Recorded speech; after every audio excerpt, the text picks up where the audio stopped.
श्री स्वामी समर्थ. तुमच्या घरात सतत कटकटी होत आहेत का? कमावलेला पैसा कुठे जातोय हेच समजत नाहीये. सगळं काही असूनही मनात एक अनामिक भीती किंवा अस्वस्थता वाटतेय. घराला कोणाची तरी दृष्ट लागली असं वाटतंय. कितीही देवदेव केलं तरी स्वामींचे अनुभव येत नाहीयेत. अहो, कधी विचार केलाय का की असं का होतंय? आपण खूप मेहनत करतो, रात्रंदिवस एक होतो, तरीही पदरी अपयशच का येते? कधी कधी तर असं वाटतं की देवाने सुद्धा आपलं ऐकणं सोडलंय का? पण थांबा, सावध व्हा. कदाचित तुमच्या घराचा पाया, तुमच्या कुळाची जननी, तुमची कुलदेवी तुमच्यावर नाराज तर नाही ना? किंवा ती तुम्हाला काहीतरी संकेत देते जे तुम्ही ओळखावे अशी तिची इच्छा आहे. ती तुमच्या घराच्या उंबरठ्यावर उभी राहून तुमची वाट पाहते की कधी माझं लेकरू मला हाक मारते. आजचा हा व्हिडिओ तुमच्या आयुष्यातील टर्निंग पॉइंट ठरू शकतो. कारण आज आपण जाणून घेणार आहोत कुलदेवीच्या उपासनेचे ते रहस्य जे तुमचं नशीब रातोरात पालटू शकतं. हा व्हिडिओ म्हणजे केवळ माहिती नाही, तर तुमच्या जीवनातील अंधार दूर करणारा एक प्रकाश ठरेल. आज पुन्हा एकदा अशा विषयावर बोलायला आलीये जो आपल्या अस्तित्वाशी जोडलेला आहे. आपल्या रक्ताच्या थेंबाथेंबात ज्या देवतेचे नाव असावे, या विषयावर आज आपण संवाद साधणार आहोत. अनेक भक्त म्हणतात, आम्ही स्वामींची खूप सेवा करतो, जप करतो, पण तरीही घरात सुख शांती का नाही? प्रगती का थांबली आहे? मुलींची लग्न ठरत नाहीत, घरात आजारपण संपत नाही. मित्रांनो, याचं उत्तर दडलंय तुमच्या कुळाच्या मुळाशी. तुम्ही कधी विचार केलाय का की ज्या झाडाची मुळं कमकुवत असतात, त्या झाडाला तुम्ही कितीही वरून महागडं खत घातलं, रोज बादलीभर पाणी घातलं, तरी ते झाड कधीच बहरत नाही. उलट ते हळूहळू सुकू लागतं. तसंच आपलं कुल असतं आणि त्या कुळाची रक्षण करती, त्या मुळांना घट्ट पकडून ठेवणारी शक्ती म्हणजे कुलदेवी. आजच्या या धावपळीच्या जगात आपण फ्लॅट संस्कृतीत आलो, शहरात स्थायिक झालो आणि आपल्या मुळांना विसरत चाललो आहोत. कुलदेवी म्हणजे केवळ भिंतीवरचा एक फोटो नाही, तर ती तुमच्या घराची ऊब आहे. ती तुमच्या घराची आई आहे. विचार करा, घरात आई नसेल तर घराला घरपण राहतं का? नाही ना. मग ज्या कुळाला आपली कुलदेवी आठवत नाही, त्या कुळाचं कल्याण कसं होईल? आज आपण बघणार आहोत की कुलदेवीची सेवा केल्यावर नक्की काय घडतं, ती प्रसन्न झाली की कोणते संकेत देते, आणि स्वामी समर्थांच्या कृपेचा मार्ग कुलदेवीच्या चरणातून कसा जातो. हा व्हिडिओ शेवटपर्यंत पहा, कारण यातली प्रत्येक गोष्ट तुमच्या जगण्याला नवी दिशा देणार आहे. शास्त्रात असं म्हटलं जातं की जो माणूस आपल्या कुलदेवीला विसरतो, त्याच्या आयुष्यात कितीही धनदौलत आली तरी ती टिकत नाही. कुलदेवी ही आपल्या रक्ताच्या नात्याची रक्षणकर्ती असते. तुम्ही कितीही मोठे झालात तरी तुमच्या कुळाची ओळख तिच्याशिवाय पूर्ण होत नाही. जेव्हा आपण कुलदेवीची उपासना करतो, तेव्हा घराभोवती एक अदृश्य संरक्षणात्मक कवच तयार होतं. नकारात्मक ऊर्जा, करणी बाधा किंवा वाईट दृष्टी घराच्या उंबरठ्याच्या आत शिरू शकत नाही. ज्या घराला कुलदेवीचा आशीर्वाद असतो, तिथली माणसं कितीही संकटात सापडली तरी ती सुरक्षित बाहेर पडतात. कुलदेवी न पूजिता कुलस्य नाशम निश्चितम. अर्थात ज्या कुळात देवीची पूजा होत नाही, ज्या घरात कुलाचार पाळले जात नाहीत, त्या कुळाची अधोगती निश्चित असते. हे शास्त्र सांगतं, हे पुराण सांगतं. एकदा एक व्यापारी कुटुंब होतं. त्याचं कापडांचं मोठं दुकान होतं. पिढ्यानपिढ्या त्यांचा हा व्यवसाय चालत आलेला. पण अचानक काय झालं कुणास ठाऊक, पण त्यांच्या दुकानाला कुणाची तरी नजर लागली. गिऱ्हाईक येणं बंद झालं. कर्ज वाढलं.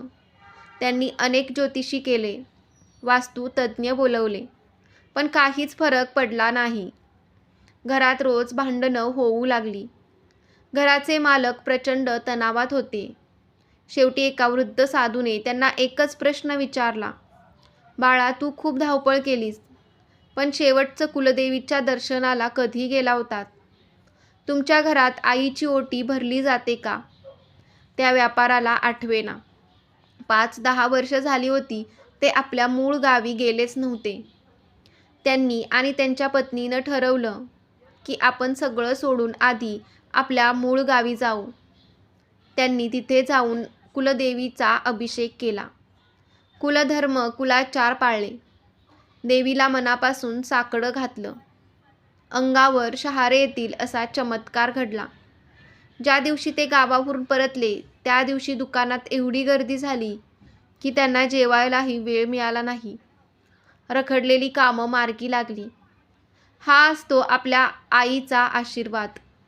जेव्हा तुम्ही तिचं बोट धरता तेव्हा ती तुमचं आयुष्य सावरते.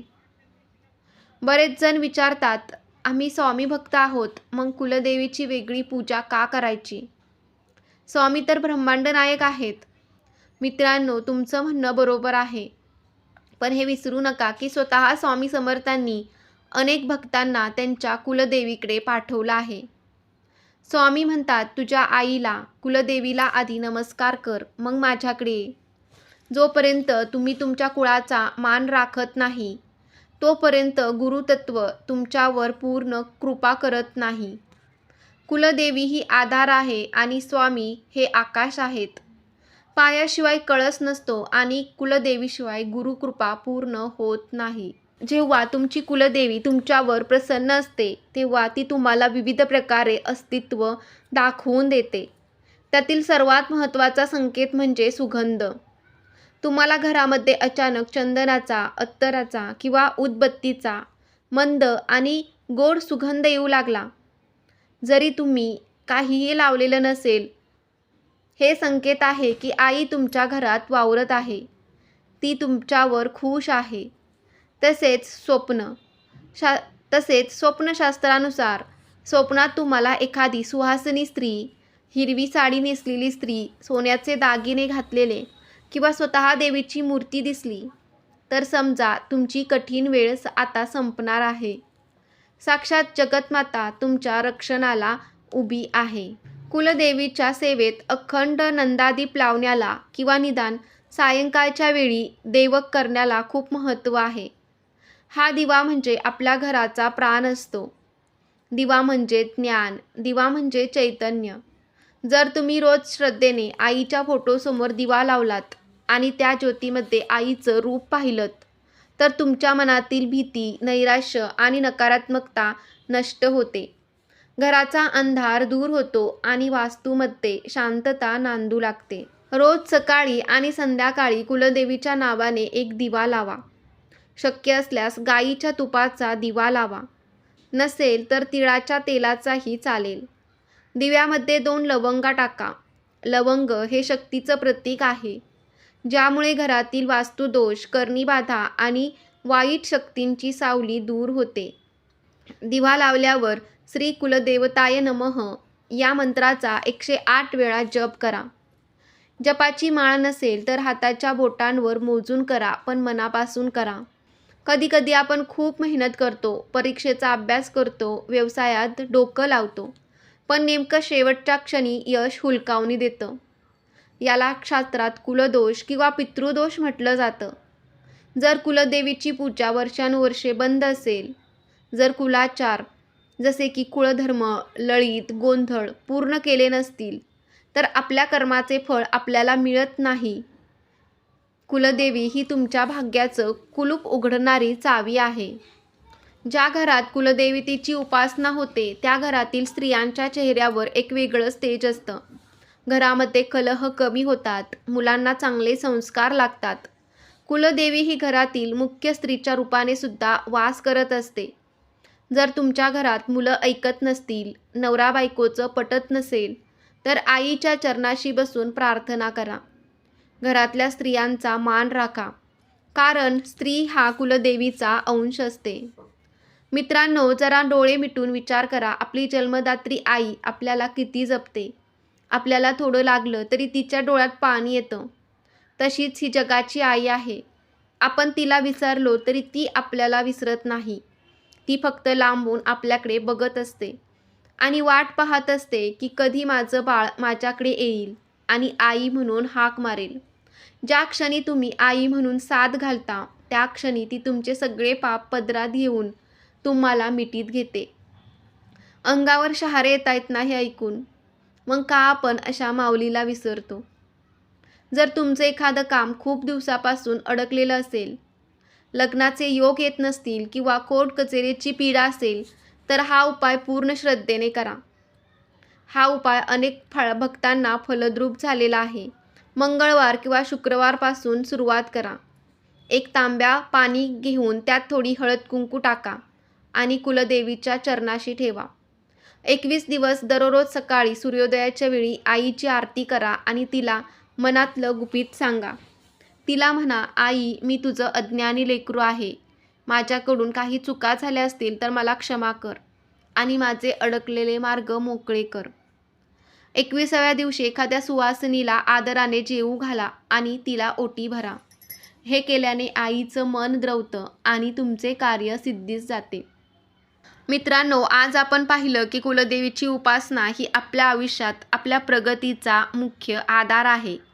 कुलदेवी ही आपल्या घराचं अभेद्य कवच आहे. तिची कृपा असेल तर स्वामी समर्थांचे आशीर्वाद पूर्णपणे फळतात. ती स्वप्नातून, सुगंधातून संकेत देते, ते ओळखायला शिका. आपल्या आईचा, कुलदेवीचा मान राखा, तिचे कुळाचार पाळा. तर तुम्हाला हा व्हिडिओ कसा वाटला कमेंटमध्ये नक्की सांगा. व्हिडिओ आवडला असेल तर व्हिडिओला लाईक करायला विसरू नका. श्री स्वामी समर्थ. जय जय स्वामी समर्थ. श्री गुरुदेव दत्त.